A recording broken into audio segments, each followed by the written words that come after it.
გამარჯობა მოგესალმებით ყველას, მე ვარ ბექა პატურაშვილი, ეს არის Redline-ი, დიდი მადლობა რომ მიყურებთ პირველ რიგში. 10 მარტია უკვე, გვიან ღამით ვწერ ამ ვიდეოს და ძალიან მნიშვნელოვანი სიახლე, რომელიც სულ ცოტა ხნის წინ გაახმაურა ამერიკის შეერთებული შტატების პრეზიდენტმა. დონალდ ტრამპი აცხადებს, რომ ამერიკამ უკვე მიაღწია საკმარის გამარჯვებას ირანთან მიმართებით და ოპერაცია ეპიკური რისხვა, რომელიც 28 თებერვლის შემდეგ მიმდინარეობს, ძალიან მალე დასრულდება. რას გულისხმობს სიტყვები ძალიან მალე, ეს არ დაუკონკრეტებია, მას არ უთქვამს, რომ უკვე დასრულდა, ან ხვალ დასრულდება, ან ზეგ, თუმცა დამაზუსტებელი შეკითხვა, როდესაც დაუსვეს მას თარიღებთან მიმართებით, მაშინაც იგივე ფრაზით უპასუხა, რომ ეს მოხდება ძალიან მალე. მოკლედ ამ ვიდეოში მოგასმენინებთ ტრამპის ძირითად გზავნილებს, სხვადასხვა მონაკვეთებს ამ პრესკონფერენციიდან, მათ შორის რომელიც ეხება შედეგების შეჯამებას, რომელიც ეხება სამომავლო ხედვას ირანის მომავალთან დაკავშირებით, რომელიც ეხება რეგიონს, ჰორმუზის სრუტეს, ნავთობის მიმოსვლას, რეგიონის ქვეყნებს, მათ უსაფრთხოებას და ასევე ეხება ერთ-ერთი ნაწილი პუტინთან საუბარს, როგორც გაირკვა ამ ბრიფინგის გამართვამდე რუსეთის პრეზიდენტთან სატელეფონო ზარი ჰქონდა დონალდ ტრამპს და აქვე დავაანონსებ ერთ-ერთ საკითხს, რომელსაც მან ხაზი გაუსვა, მან თქვა, რომ შექმნილი ვითარებიდან გამომდინარე, რაც ეხება ნავთობის ფასების ზრდას და ნავთობის მომარაგების კუთხით ჰორმუზის სრუტეში მიმდინარე ამ ბლოკადის ფონზე შექმნილ კრიზისს, მიღებულია დროებითი გადაწყვეტილებები სანქციების მოხსნასთან დაკავშირებით. მას არ დაუკონკრეტებია, რომ რუსეთს მოუხსნის სანქციებს და რამდენი ხნით მოუხსნის, თუმცა სავარაუდოა სწორედ, რომ რუსეთს უკავშირდება ეს პროცესი იმის გათვალისწინებით, რომ მან ახსენა პუტინთან მისივე სიტყვებით, რომ თქვათ პროდუქტიული საუბარი. ამ ნაწილსაც მოგასმენინებთ აუცილებლად, ასევე უნდა დავაანონსო ერთ-ერთი მონაკვეთი, სადაც მან ისაუბრა ჩინეთთან მიმართებით. ტრამპს დაგეგმილი აქვს ვიზიტი ახლო მომავალში ჩინეთში, როგორც იცით და თქვა, რომ აი ამ კრიზისის განმუხტვა პირველ რიგში კარგი საჩუქარი ჩინეთისთვის იქნება, იმიტომ რომ ნავთობის დიდი ნაწილი, რომელიც ტრიალებს ჰორმუზის სრუტეში, სწორედ ჩინეთისკენ მიემართება. დავიწყოთ მოკლედ ყველაზე მნიშვნელოვანი განცხადებით, რომელიც ეხება საკმარისი გამარჯვების მიღწევას, მოვისმინოთ ეს მონაკვეთი. Those weapons were aimed at Middle Eastern countries that had nothing to do with this. They were going to take over the Middle East and they were going to try and destroy Israel.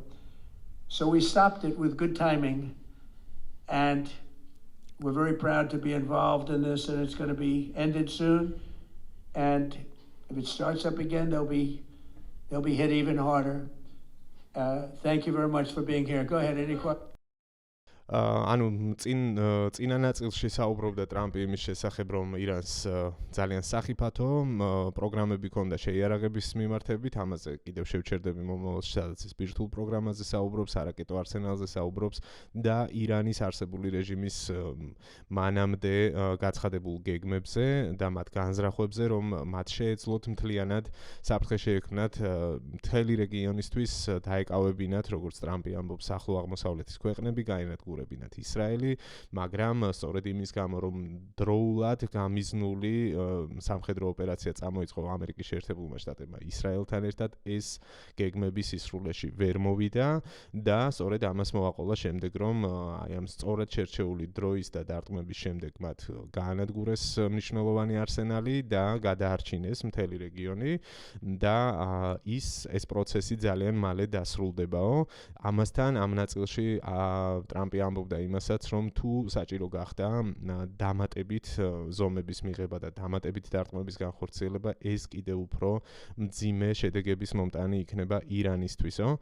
ამას უნდა მოვაყოლოთ ასევე პრინციპში შედეგების შეჯამება. ტრამპმა განაცხადა ის, რომ ბირთვული შეიარაღების პროგრამა განადგურებულია, მათი გარდა იმისა, რაც გაანადგურეს ივნისის თვეში გასული წლის ოპერაცია Midnight Hammer-ის ფარგლებში, მათ ახლა უკვე დამატებით დაარტყეს ბირთვულ ობიექტებს და ტრამპი ირწმუნება, რომ ირანს არ შესწევს ძალა, რომ ახლო პერსპექტივაში 5 ან 10 წლიან პერსპექტივაში შექმნას ბირთვული შეიარაღება. ამას განიხილავს ტრამპი მანამდე გაკეთებულ განცხადებებშიც ამას ამბობდა, რომ მისი მიზანი პირველ რიგში იყო ბირთვული შეიარაღების განადგურება და ამას ამბობს, რომ ამ მიზანს მიაღწია. ყოველ შემთხვევაში ასეთი პოზიციით წარდგა დღეს ის მედიის და პრინციპში მსოფლიოს წინაშე. ასევე ტრამპმა ბევრი ისაუბრა სარაკეტო არსენალის განადგურებაზე, რომელიც დიდ საფრთხეს წარმოადგენდა და ეს გამოჩნდა ფაქტია. მეზობელ ქვეყნებზე დარტყმებიც ახსენა, მათ შორის ახსენა საუდის არაბეთი, სადაც 1000-ზე მეტი რაკეტა იქნა გაშვებულიო, როგორც ტრამპი ირწმუნება და ყველა ძირითადი მათგანი ეფექტურად გავანეიტრალეთ, მათ შორის ჩვენი ჩართულობით და თავად ამ ქვეყნების ჩართულობითო. და ამბობს, რომ ფაქტობრივად აღარ არის დარჩენილი საფრთხე ირანის მხრიდან, მათი დრონების არსენალიც თითქმის სრულად გავანადგურეთ და რაკეტების არსენალიც თითქმის სრულად არის განადგურებულიო. ახლა შემოგთავაზებთ იმ მონაკვეთს სწორედ, სადაც ის საუბრობს სამხედრო თვალსაზრისით ირანისთვის მიყენებულ ზიანზე, არა მხოლოდ შეიარაღების, არამედ მათი ხელმძღვანელობის ნაწილშიც. Where they're not going to be starting the following day to develop a nuclear weapon, where they'll look at that man and some other people from the administration and say, all right, we're not going to do it. They were not willing to say that. And when Steve called up and he said that to me, I said, well, here we go. Let's do it the hard way. But the hard way, I think, is probably the easy way. When basically I can see that they will no longer have any capacity whatsoever for a very long period of time of developing weaponry that could be used against the United States, Israel, or any of our allies. We have great allies in the Middle East, great countries that are allies. And they were staying out of it until they got hit. Someday they'll have to do a story. Why did he do that? Why did they do that? But they were going to hit them. If I didn't hit them first, they were going to hit our allies first. I believe, upon information and belief, but I believe that he was going to, they were going to take over the Middle East. They were looking to take over the Middle East. Now, had Operation Midnight Hammer not taken place, that was definite, because they would have had a nuclear weapon within a matter of weeks. But that took place. That was a setback. But look at the number of missiles they were able to buy and make over the last 6 months. And those missiles were aimed at various countries. And when you look at over 1,000 missiles shot at like UAE, they were looking to take over the Middle East. We got there first. Lucky. I'll tell you what, the Middle East and those countries, very rich countries, are very lucky that I was president instead of somebody else. კი ბატონო, ანუ ამ ნაწილში შინაარსი რომ თარგმნო, საუბარი იყო სწორედ იმაზე, რომ პრინციპში ხსნის, რომ არჩევანი მათ არ ჰქონდათ, იყო მთელი რიგი კონსულტაციები და საფრთხე უნდა გაენეიტრალებინათ ან მარტივი გზით, ან რთული გზით, როგორც ჩანს, რთული გზა გადაწყდაო, თუმცა ეს რთული გზაც მარტივი აღმოჩნდა ტრამპის შეფასებით. ის ამ ნაწილში საუბრობდა სწორედ, რაც მანამდე მოგეხსენეთ, რომ ძალიან სწრაფი ტემპით Midnight Hammer-ის შემდეგ ირანმა მოახერხა რაკეტო ამ პროგრამების გააქტიურება, ისინი 1000-ობით რაკეტას ამზადებდნენ და იყო მზარდი საფრთხე, რომელიც ემუქრებოდა მთელ რიგ ქვეყნებს რეგიონში და ამას გაუსვა ხაზი და ეს ქვეყნებიც და ჩვენც აღმოჩნდით ამ შემთხვევაში იღბლიანები, რომ ჩვენ ეს საფრთხე დროულად გავანეიტრალეთო, ასევე ახსენა ბირთვული პროგრამა, რომელიც ტრამპის შეფასებით ამ დროისთვის საფრთხეს აღარ წარმოადგენს.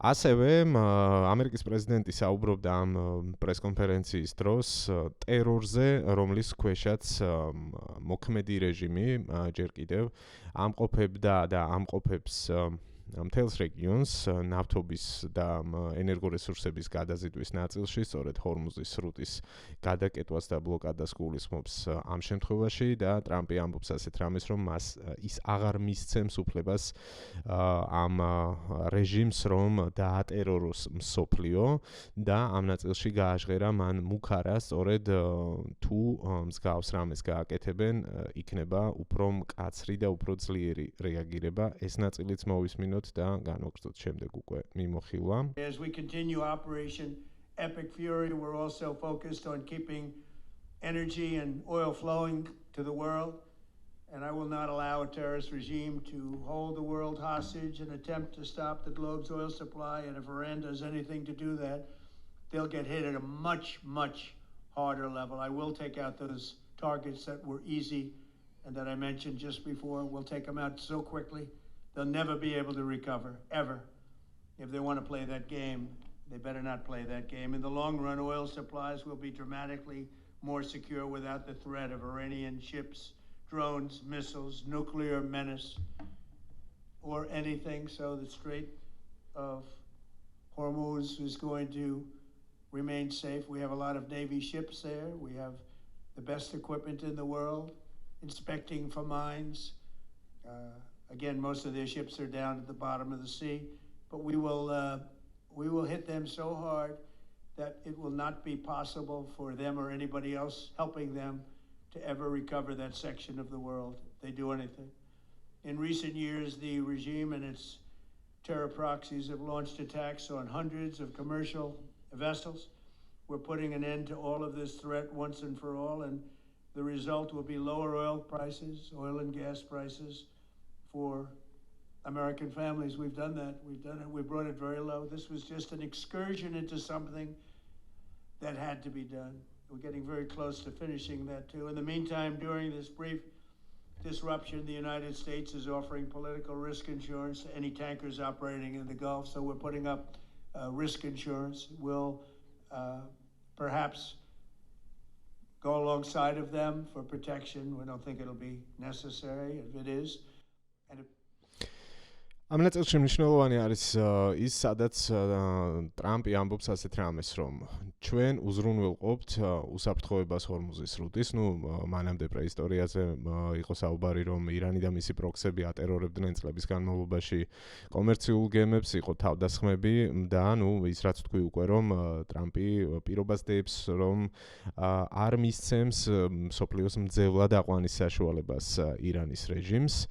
და ამ ნაწილში ახსენა, რომ იქ ჩვენ გვყავს განთავსებული მნიშვნელოვანი სამხედრო ძალა. ანუ ეს ნიშნავს იმას, რომ დღეს და ხვალ თუნდაც ხვალ რომ განაცხადონ, რომ დასრულდა უკვე ოპერაცია ეპიკური რისხვა, რაც აბსოლუტურად მოსაოდნელია აი ამ ბრიფინგიდან გამომდინარე, ხვალ იქნება თუ ზეგ, ახლო მომავალში, ყოველ შემთხვევაში, მიმდინარე კვირაში. ისინი არ გამოიყვანენ უკან იმ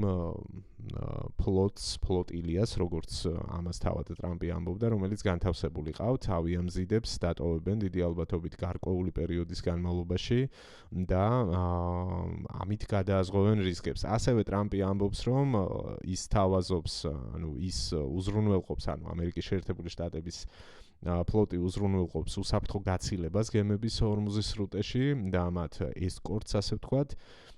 და ასევე სთავაზობს დაზღვევას პოლიტიკური რისკების ამერიკის შეერთებული შტატების პრეზიდენტი ნავთობ გადამზიდავებს და კომპანიებს, რომლებიც არიან ჩართული აი ამ პროცესში.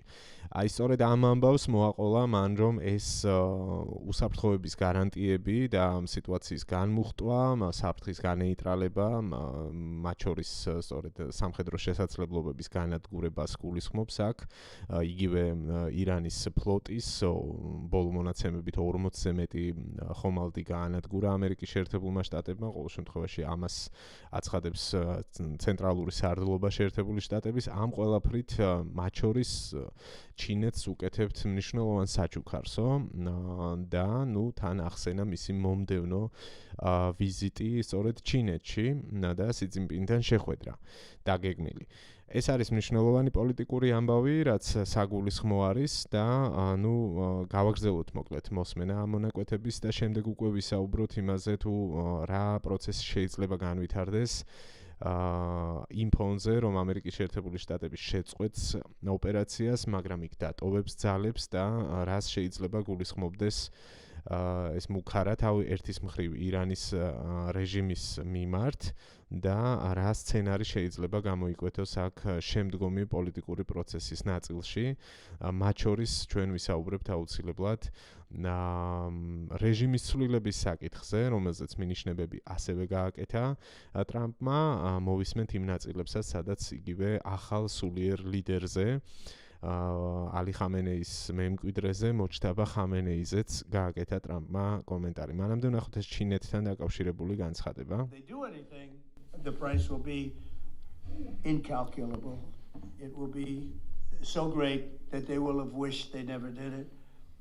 Because you have to keep the straits flowing. With all of that, it affects other countries much more than it does the United States. It doesn't really affect us. We have so much oil. We have tremendous oil and gas, much more than we need. We have Venezuela now as our new partner, great partner. They've worked out so wonderful. We're working with the other parts of the world, including countries like China. Very good position, but and it's a massive source of oil, gas, everything.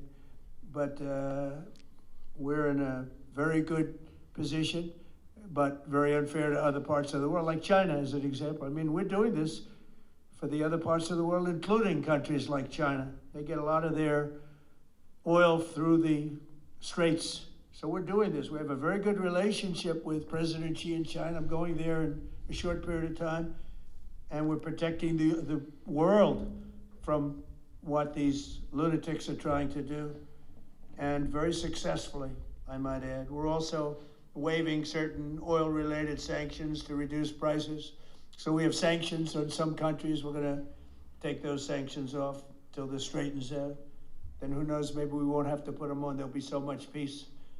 But when the time comes, the U.S. Navy and its partners will escort tankers through the strait if needed.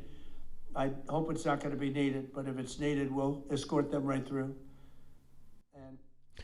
კი ბატონო, მოისმინეთ ჩინეთთან დაკავშირებული განცხადება, აქ მან თქვა, მანამდე ამბობდა, რომ ჩვენ ყველაზე ნაკლებად გვიქმნის პრობლემას ეს ბლოკადა, რომელსაც აი ამ პროცესში წააწყდა მთელი მსოფლიო ჰორმუზის სრუტესთან მიმართებით. სხვა საკითხია, ხა რამდენად რეალურად უქმნის თუ არა საფრთხეს. ფაქტია, რომ ყველგან აიწია ფასმა, მაგრამ იქ საუბარი იყო იმაზე, რომ მაგალითად სტრატეგიულ რეზერვებს გამოიყენებდნენ. ერთ სიტყვით აქ ტრამპი ესე ტრაბახობდა ამ ხრივ, რომ ჩვენ საკმარისი რესურსები გაგვაჩნია, ჩვენ კარგად ვართ, მაგრამ არის მთელი რიგი ქვეყნები, რომლებსაც ეს სერიოზული პრობლემა, მათ შორის ჩინეთისთვისო და ეს მათთვის მნიშვნელოვანი საქმე გავაკეთეთო, ან ესე წინ სწრებად ჩინეთში ვიზიტის წინ ამას გაუსვა ხაზი, რომ მათ აი ამ ოპერაციით ჩინეთს ძალიან კარგი საქმე გაუკეთეს. პრინციპში ეს ამბავი ნაწილობრივ სიმართლესთან ახლოს არის, თუმცა უფრო მეტი პოლიტიკური მხარე აქვს ამ განცხადებას სწორედ ჩინეთში ვიზიტის წინ, ვიდრე პრაქტიკული. ყოველ შემთხვევაში უნდა ვთქვათ, რომ ჩინეთს ისედაც ბევრი სარგებელი აქვს ირანიდან მიღებული, წლების განმავლობაში ის ძალიან დაბალ ფასად ყიდულობდა ნავთობს ირანისგან სანქციების მიუხედავად და ეს ყველა მიცის მთელ მსოფლიოში, მათ შორის ჩინეთი თავის მხრივ ასეც უნდა ვახსენო, რომ ახდენდა ზეწოლას ბოლო დღეების განმავლობაში ირანზე და სწორედ რამდენიმე საათის წინ, ვიდრე ეს განცხადება გაკეთდებოდა, ირანში გაკეთდა ასეთი ირანიდან იყო ასეთი გზავნილი, რომ ისინი ჰორმუზის სრუტეს გახსნიდნენ მხოლოდ ჩინეთის ნავთობ ტანკერებისთვის და მათ მისცეს ერთგვარად გარანტია კიდევაც ჩინეთს, რომ გაატარებდნენ, ასე ვთქვათ, მათთვის განკუთვნილ ტვირთებს, თუმცა არა სხვას. ერთ სიტყვით ჩინეთის მომადლიერებას ბრჭყალებში შეეცადა და არ უნდა გამოგრჩეს ამ ნაწილში, რაც ახსენა სანქციების მოხსნასთან დაკავშირებით. ეს არის ძალიან მნიშვნელოვანი ამბავი, რეალურად ვის გულისხმობს ამ შემთხვევაში და დიდი ალბათობით ეს შესაძლოა იყოს სწორედ რუსეთი თან ახსენა ტრამპმა სანქციების დროებით მოხსნა და ახსენა ასევე პუტინთან საუბარი, სატელეფონო საუბარი, მოდით ამ ნაწილს მოусმინოთ.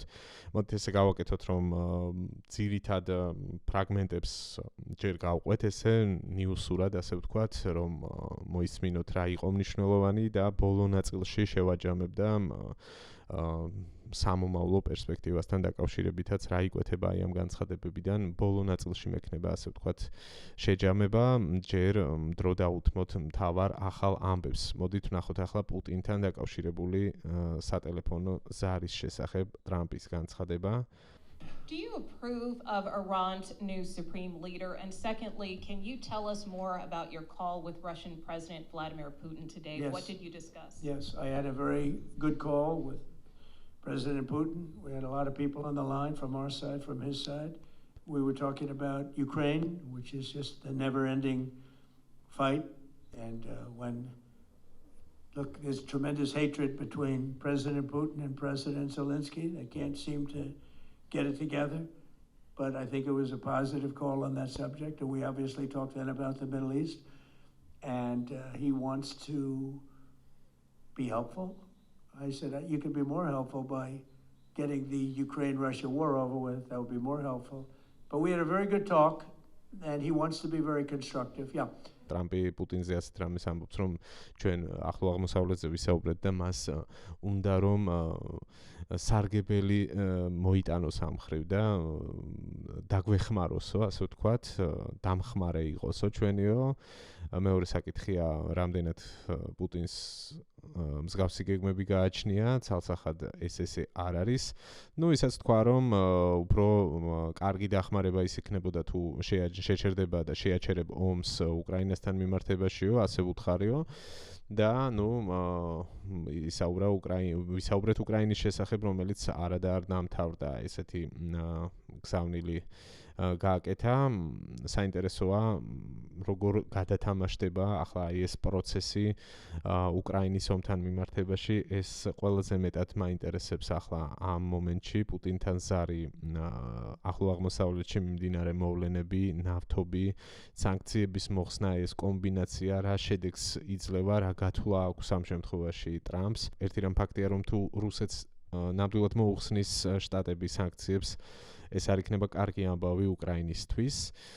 სხვა საკითხია გრძელვადი ამ პერსპექტივაში რა ეფექტს ახდენს ირანის რეჟიმის დასუსტება თუ საბოლოო ჯამში მისი დამხობა მოხდა რუსეთის სერიოზულ მოკავშირეს დაკარგავს. ჯერ ეს თამაში არ დასრულებულა, ეს ძალიან აშკარაა და უნდა დავაკვირდეთ რა როგორ განვითარდება ამ მხრივ. საინტერესოა რა გათვლა აქვს პუტინთან მიმართებით ამ შემთხვევაში ტრამპს.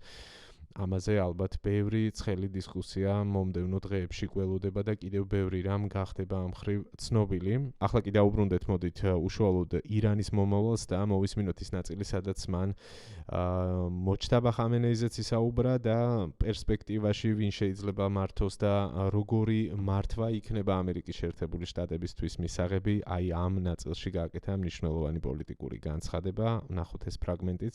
We've taken out the leadership twice and maybe three times. And we, as you know, we want to be involved. We don't want another president that maybe wouldn't be willing to do what I'm willing to do for the good of the world, for the good of our nation, to be stuck with a situation in 5 years or 10 years from now.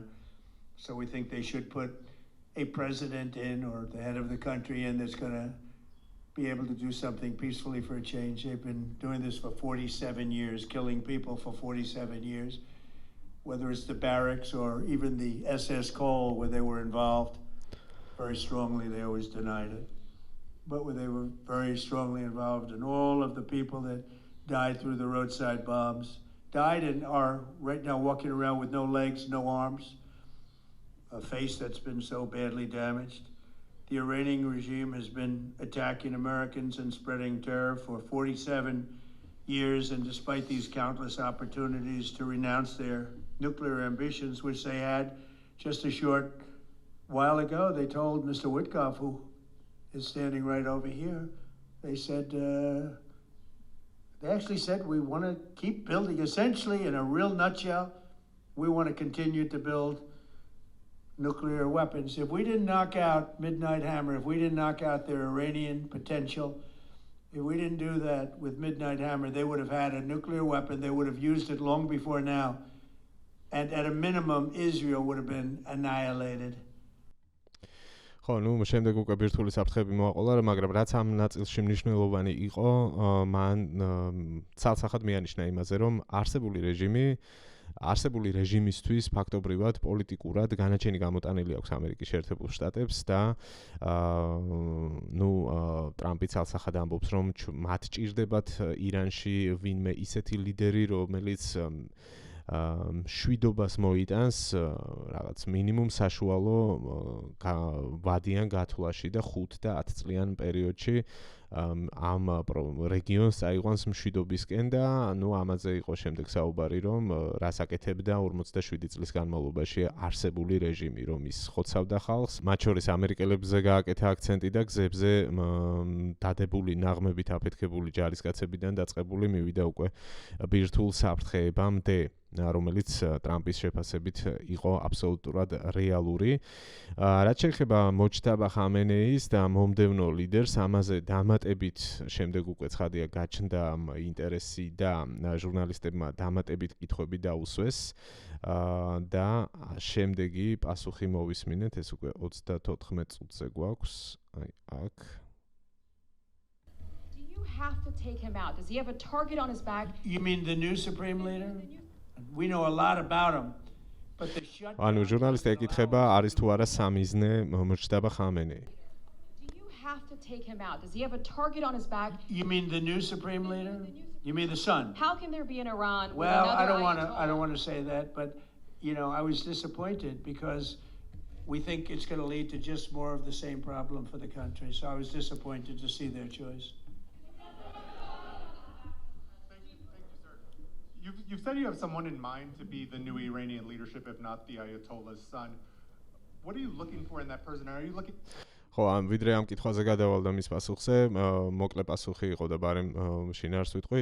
ანუ კითხვა იყო, არის თუ არა სამიზნე კვლავ ალი ხამენეის შვილი, მოჯტაბა ხამენეი. პასუხი იყო, რომ ამას არ დააზუსტებს, მაგრამ თქვა ცალსახად, რომ ის არის იმედგაცრუებული მისი კანდიდატურით და თქვა, რომ ეს არაფერს რეალურად არ შეცვლის და სისტემა და რეჟიმი დარჩება აბსოლუტურად იგივე.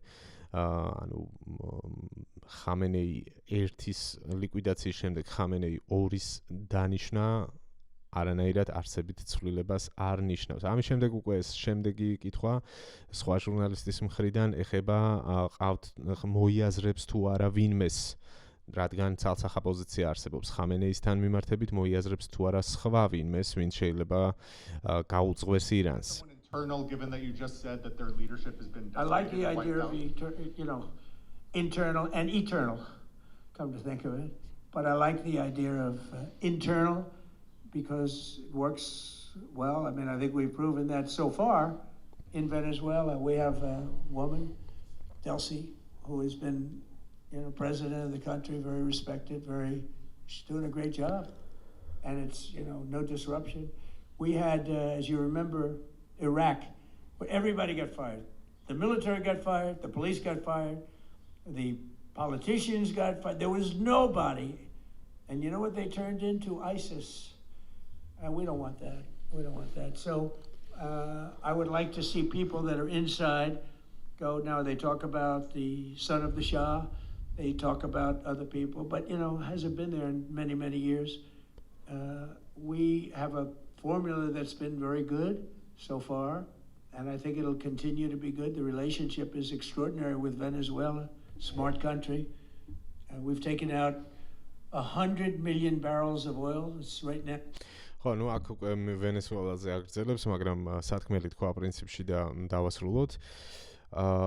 ხო, ამბობს, რომ მისთვის მისაღები არის ვინმე ადგილობრივი და ჯანსაღი ლიდერი. ახსენა ასევე რეზა ფეჰლევი, son of the Shah, შაჰის მემკვიდრე, რომელზეც არის ასევე საუბრებიო, თუმცა დიდად უნდა ითქვას, რომ ვაკვირდები ხოლმე ამ ამბავს, ტრამპი თავის გამოსვლებში რეზა ფეჰლევის დიდად არ წყალობს. ეს არის სახეზე, იმიტომ რომ ყოველთვის ეს საკითხი შემოაქვს, რომ ის დიდი ხანია ირანში არ ყოფილა და თითქოს ამას სახავს პრობლემად. საბოლოოდ საინტერესოა ექნება თუ არა რეალური მხარდაჭერა რეზა ფეჰლევის, რომელიც პრინციპში პროტესტის მუხტს თუ გავითვალისწინებთ და იმ ფონს რაც იყო შექმნილი თუნდაც იანვრის აქციების დროს, რეზა ფეჰლევი აშკარად უფრო მეტად გამოკვეთილი ფიგურა არის, მათ შორის დიასპორის პოზიციებშიც ასე ჩანს. თუმცა ტრამპი როგორც ჩანს სხვა ფიგურებსაც განიხილავს ამ შემთხვევაში. კარგით, ახლა წავიდეთ უკვე შეჯამებისკენ, პრინციპში ყველა მნიშვნელოვანი ნაწილი მოვისმინეთ და ინფორმაცია მივიღეთ, თუ რა თქვა ამ კაცმა და რასთან გვაქვს საქმე. ანუ რა გვაქვს ამ დროისთვის? გვაქვს განცხადება, რომ ოპერაცია ძალიან მალე დასრულდება და დიდი ალბათობით ეს მიმდინარე კვირაში მოხდება, შეიძლება დღეს, შეიძლება ხვალ, შეიძლება ზეგ და ფაქტია რომ ეს ერთ კვირას არ გაცდება ამ ბრიფინგიდან თუ ვიმშელებთ. გვაქვს ის რომ ამერიკის ფლოტი რჩება რეგიონში და დამატებით კიდევ ფრანგული ავიამზიდიც მიემართება შარლ დე გოლის და ეს დადასტურებული ინფორმაცია არის, თავად ემანუელ მაკრონიც იყო ამ ავიამზიდზე სულ რამდენიმე საათის წინ და იქ გააკეთა განცხადება, რომ თავდაცვით ოპერაციაში ჩაერთვება. ანუ რისკებს გადააზღვევენ, გემების მოძრაობა აღდგება და თანამედროვულად გვაქვს ტრამპის განცხადებები, რომ მისთვის მიუღებელი არის არსებული რეჟიმის უცვლელად დატოვება. ანუ ეს ხო აშკარად გაკეთებული განცხადებაა, რა მნიშვნელობა აქვს, ერთი ხამენეი მოკვდა, მეორე ჩაანაცვლებს, ამით დიდი არაფერი არ იცვლებაო, ხო? ასევე საუბრობს პოტენციურად მისთვის მისაღებ ვარიანტებზე, არა კონკრეტებს, მაგრამ ცალსახად საუბრობს ამას, რომ ვიღაცა უფრო ჯანსაღი ძალა აუცილებლად უნდა მოვიდეს. ანუ ამერიკის შეერთებული შტატები ამ შემთხვევაში მხარს უჭერს ღიად რეჟიმის ცვლილებას და თან ისეთ პოზიციაში რჩება, რომ ძალებს ადგილზე ტოვებს და საჭიროების შემთხვევაში მზად არის რომ ცეცხლი კიდევ ერთხელ გახსნას. ფაქტი რა გვაქვს? ფაქტი გვაქვს ის, რომ 10 დღიან შეჯამებაში ცენტრალურმა სარდლობამ ეს მონაცემები გამოაქვეყნა. თქვა ოფიციალურად, რომ 5,000 სამიზნე გაანადგურეს ირანის ტერიტორიაზე, მხოლოდ ამერიკის შეერთებულმა შტატებმა, ამას ემატება ისრაელის დარტყმები, ხო? და მიიტანეს იერიშები ისეთ სამიზნეებზე, როგორებიც არის მაგალითად სამეთაურო და საკონტროლო შტაბები, ირანის რევოლუციის გუშაქთა კორპუსის შტაბები, ასევე სადაზვერვო სამსახურები, საჰაერო თავდაცვის სისტემები, ბალისტიკური რაკეტების განთავსების და გაშვების ადგილები, ფლოტი, განადგურებული არის, აი აქ წინა სლაიდზე ქონდა რაოდენობა 50 პლუს სამხედრო გემი. დაუბრუნდეთ ისევ ჩამონათვალს, ესე იგი საჰაერო თავდაცვის სისტემები ვახსენეთ, ხომალდსაწინააღმდეგო რაკეტები, სამხედრო კომუნიკაცია, ბალისტიკური რაკეტების და დრონების საწარმოები. ანუ ეს ყველაფერი ჩვენ ხომ ვნახეთ, რომ რეალურად ძალიან დიდი დარტყმები არის განხორციელებული და უამრავი სამიზნე რეალურად განადგურებული არის. ანუ ამერიკის შეერთებული შტატების ასეთი პოზიცია გვაქვს, რომ ჩვენ გავანადგურეთ მეთაურობა, ჩვენ გავანადგურეთ ალი ხამენეი, მოვსპეთ სამხედრო შესაძლებლობების დიდი ნაწილი, გამოვიწვიეთ კომუნიკაციის კოლაფსი და გავანადგურეთ მათ შორის სადაზვერვო საკომუნიკაციო სისტემები და ასე შემდეგ. ანუ რეჟიმი მოვშალეთ. ამას დავუმატებდი იმას, რომ ისრაელის საჰაერო ძალები მიზანმიმართულად ურტყავდა იგივე პოლიციის განყოფილებებს, ანუ რეგიონული ცენტრებიდან დაწყებული განყოფილებების დონეზე დაბომბეს საპოლიციო ძალები და იქ შიდა უსაფრთხოების სამსახურების და ასე შემდეგ ბასიჯების კორპუსის შტაბები, IRGC-ის სამეთაურო პუნქტები და ბევრი სხვა. ანუ ფაქტი ერთია, რომ ესენი ფსონს ახლა დებენ, რომ რეჟიმი საკმარისად დაასუსტეს, მათ სამხედრო შესაძლებლობები განადგურებულია. ტრამპი ხაზს უსვამს, რომ რამდენიმე რგოლი, რამდენიმე ეტაპად გაანადგურეს ხელმძღვანელი პირები და ახლა ფაქტობრივად იქმნება შესაძლებლობა იმის, რომ დაიწყოს ის შემდეგი ეტაპი, რაზეც მათ შორის წინა ეპიზოდებშიც ხშირად ვსაუბრობდი ხოლმე. ანუ ამ სცენარს უჩანს უფრო პერსპექტივა, ასე ვთქვათ, იყო საუბარი სახმელეთო ოპერაციაზე და იქ ქურთების შესვლაზე, რაც დასრულდა ეს თემა ფაქტობრივად და ტრამპმა თავად თქვა 2 დღის წინ, რომ მსგავს სცენარს აღარ განვიხილავთ და არ გვინდა იქ რაღაც დაძაბულობა და დამატებით და ახლაც აი ამ ბრიფინგშიც ამბობდა, რომ არ გვინდა რომ მივიღოთ ერაყი და ასე შემდეგ, იქ შიდა დაპირისპირებები და სირიის მსგავსი სცენარები და ჯანსაღი პროცესი უნდა მივიღოთ. ჯანსაღი პროცესისთვის საჭირო არის ხალხის ქუჩაში გამოსვლა ახლა, რისი დაპირებაც იყო პრინციპში და მოწოდებაც იყო ამ მთელი ოპერაციის მიმდინარეობისას, მათ შორის ნეთანიაჰუ აკეთებდა ყოველდღიურად ამაზე განცხადებებს, რომ ჯერ შეიკავეთ თავი, იყავით სახლში, იყავით უსაფრთხოდ, დადგება დრო, როდესაც თქვენ უნდა აიღოთ პასუხისმგებლობა უკვე შემდეგ ნაბიჯებზე. ამას ეუბნებოდნენ ირანელ ხალხს, რომელსაც ძალიან დიდი ბრაზი აქვს დააგროვილი და ბოლო ცნობებს, რასაც უყურებდა ბოლო ვიდეო მიმართვებს, მათ შორის პროტესტში ჩართული ხალხის მხრიდან, მათ ცალსახად აქვთ ეგეთი პოზიცია გაცხადებული, რომ საქმეს მიყვანა სურთ ბოლომდე. ჩვენსა და რეჟიმს შორის არის უდიდესი სისხლის მიმდინარე, ეს ერთ-ერთი ციტატაა, რომელიც სულ რამდენიმე საათის წინ ნანახი ვიდეო მიმართვიდან მახსენდება და ახლა სწორედ მოხდება ალბათ ამ პროცესის ხელშეწყობა, რომ ხალხი გამოვიდეს ქუჩაში, ალბათ დიდი ალბათობით ჰაერიდან გადაზღვევაც იქნება, იქ რჩება დიდი სამხედრო ძალა და ეს კარგად მოეხსენება თავად ირანის რეჟიმსაც. დიდი ალბათობით ვიხილავთ უკვე ამის თქმა მინდა ქუჩაში პროცესს, რასაც ხელს შეუწყობს უკვე თავის მხრივ ამერიკის შეერთებული შტატების და ისრაელის დაზვერვაც, მათი სადაზვერვო სამსახურები იმოქმედებენ ალბათ ამ მხრივ და გადააზღვევენ დამატებით რისკებსაც. ფაქტი ერთია, რომ განაჩენი გამოტანილი არის, ასე იკითხება ყოველ შემთხვევაში თუნდაც ტრამპის აი ამ განცხადებაში და ახლა უკვე უნდა ველოდოთ პროცესს რეჟიმის ცვლილებისკენ მიმართულს. ასევე უნდა შეგახსენოთ, რომ რეზა ფეჰლევისაც გაცხადებული აქვს, რომ ის საჭირო დროს დაბრუნდება თავის ქვეყანაში და ჩაერთვება ამ პროცესში. რა მოხდება იმ შემთხვევაში, თუ ვერ წავა წარმატებით პროტესტი და აი ეს პოლიტიკური პროცესი სწრაფი ტემპით ვერ წავა, ან მოახერხებს რეჟიმი ისევ რომ ჩაახშოს, ამ შემთხვევაში დიდი ალბათობით მოხდება იგივე, რაც მოხდა და შესაძლოა უფრო დიდი ძალებითაც, როგორც ამას ყოველ შემთხვევაში ტრამპი აანონსებს. ჩვენ უკვე ვნახეთ ამის პირველი ნიშნები, ამაზე უკვე გამოითქვა მოსაზრებები და აუცილებლად ეს ვერსიაც უნდა ვახსენოთ, რომ გასული 48 საათის განმავლობაში პირველად მოხდა ასეთი რამ, განსხვავებით წინა დღეებისგან, რომ ერთ-ერთი ბოლო სამიზნე იყო ირანის ენერგო ობიექტები. მათ ნავთობ გადამამუშავებელ ქარხანას, მათ ნავთობ რეზერვუარებს დაარტყეს. თუმცა ეს იყო შეზღუდული დარტყმები, ეს არ იყო სრულად განადგურებისკენ მიმართული. ახლა რჩება ასეთი შთაბეჭდილება და ეს მხოლოდ ჩემი გამოთქმული მოსაზრება არ არის, რომ იმ შემთხვევაში თუ წინააღმდეგობას გაწევენ, იმ შემთხვევაში თუ საქმე კიდევ ერთხელ გართულდება და პერსპექტივა არ იქნება მშვიდობიანი ცვლილების, დიდი ალბათობით უკვე შემდეგი იერიში მიტანილი იქნება ნავთობ ობიექტებზე, მათ ნავთობ გადამამუშავებელ ქარხნებზე, გაზის ობიექტებზე და ასე შემდეგ, ანუ იმ რესურსებზე, რომელსაც ეყრდნობა, ყოველ შემთხვევაში ამ დრომდე ეყრდნობოდა ირანის რეჟიმი. აი ესეთი სურათი ჩანს ამ დროისთვის. მოკლედ ოპერაცია ეპიკური რისხვა ძალიან მალე დასრულდება, როგორც მოისმინეთ.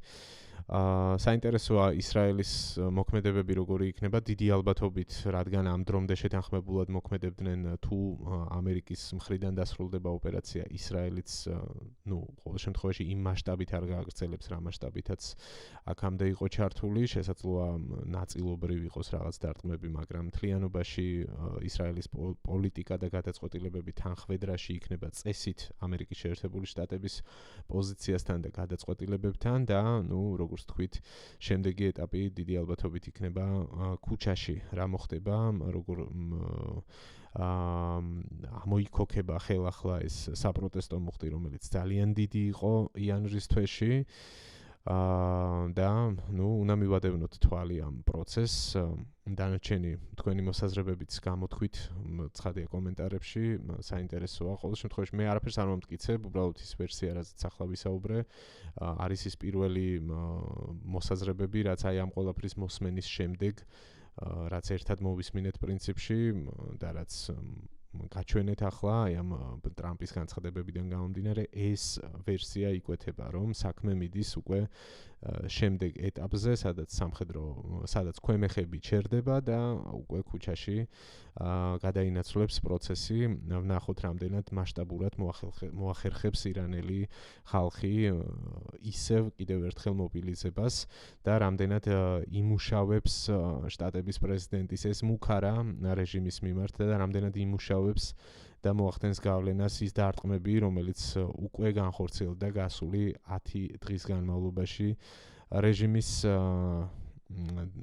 ძალაუფლების შენარჩუნების მხრივ, რამდენად მოხდა მათი რეალური დეზორიენტაცია, რამდენად მოხდა მათი რესურსების ჩამოშლა, ეს ყველაფერი გამოჩნდება უახლოეს მომავალში.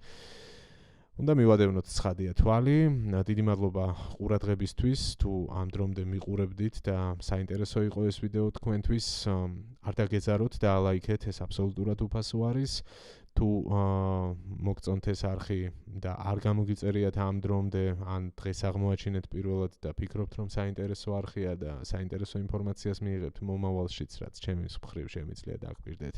გამოიწერეთ არხი, შემოუერთდით აუდიტორიას, თუ